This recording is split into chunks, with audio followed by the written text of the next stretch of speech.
2026 சட்டமன்ற தேர்தலில் திமுகவுக்கும் தவேகாவுக்கும் இடையேதான் நேரடி போட்டி என அக்கட்சியின் தலைவரும் நடிகருமான விஜய் சூளுரைத்துள்ளார். தமிழக வெற்றி கழகத்தின் முதல் பொதுக்குழு கூட்டத்தில் உரையாற்றிய விஜய் திமுகவை கடுமையாக சாடியுள்ளார். மாண்புமிகு மன்னராட்சி முதல்வரே என மு.க.ஸ்டாலினை நேரடியாக விமர்சித்தார். திமுக ஆட்சியும் பாசிச ஆட்சிதான் என காட்டமாக கூறினார். ஒரு குடும்பம் நன்றாக வாழ்வது அரசியலா என விஜய் வினவினார். தமிழ்நாட்டின் பல்வேறு பகுதியிலிருந்து வரும் செய்திகள் மன உளைச்சலை தருவதாக கூறிய விஜய் தமிழகத்தில் சட்டம் ஒழுங்கு இருப்பதாக தெரியவில்லை என கடுமையாக சாடினார். பெண்கள் இந்த ஆட்சிக்கு முற்றுப்புள்ளி வைப்பார்கள் எனவும் விஜய் தெரிவித்தார்.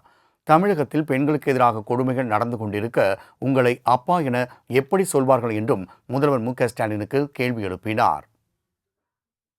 மன்னராட்சி முதல்வர் அவர்களே, நீங்க ஒழுங்கா ஆட்சி நடத்திருந்தீங்கன்னா பெண்கள் பாதுகாப்பு ஒழுங்கா இருந்திருக்கும், சட்டம் ஒழுங்கு சரியா இருந்திருக்கும். பச்சை பிள்ளைங்க, படிக்கிற பிள்ளைங்க, சின்ன பொண்ணுங்க, வீட்டுல இருக்கிற பொண்ணுங்க, வேலைக்கு போற பொண்ணுங்கன்னு இவங்க எல்லாருக்கும் நடக்கிற கொடுமைகளை சொல்ல முடியல சார். இதுல வேற உங்களை அப்பான்னு வேற கூப்பிடுறாங்கன்னு சொல்றீங்க.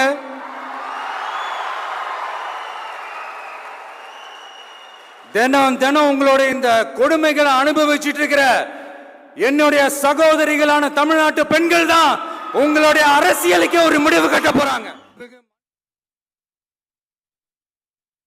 திமுகவை தொடர்ந்து மத்திய பாஜக அரசையும் பிரதமர் மோடியின் பெயரையும் உச்சரித்த விஜய் பலருக்கும் தண்ணி காட்டிய மாநிலம் தமிழ்நாடு என்றும் தமிழ்நாட்டை கையாள்வதில் கவனம் தேவை என்றும் மோடிக்கு அறிவுரை வழங்கினார்.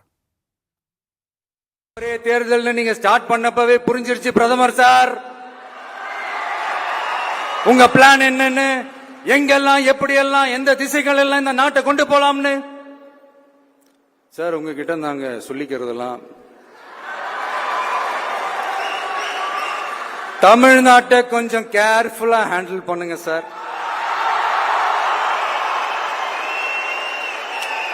ஏன்னா தமிழ்நாடு பல பேருக்கு தண்ணி காட்டின ஸ்டேட் சார், பல பேருக்கு தண்ணி காட்டின ஸ்டேட் சார். பார்த்து சார், பார்த்து செய்யுங்க சார். மேலும் வரும் 2026 மக்கள் சக்தியுடன் மாபெரும் அரசியல் மாற்றத்தை கொண்டு வர இருப்பதில் உறுதியாக இருப்பதாக கூறிய விஜய் வரும் தேர்தலில் தமிழக வெற்றி கழகத்திற்கும் திமுகவுக்கும் இடையேதான் நேரடி போட்டி என கூறி அதிர வைத்தார். நன்றி வரை நிறைவு செய்கிறேன். பார்த்துக்கிட்டே இருங்க.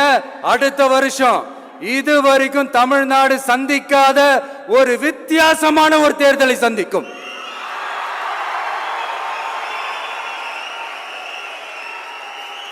ரெண்டே ரெண்டு பேருக்கு நடுவுல தான் போட்டியே. ஒன்னு டிவிகே, இன்னொன்னு டிஎம்கே.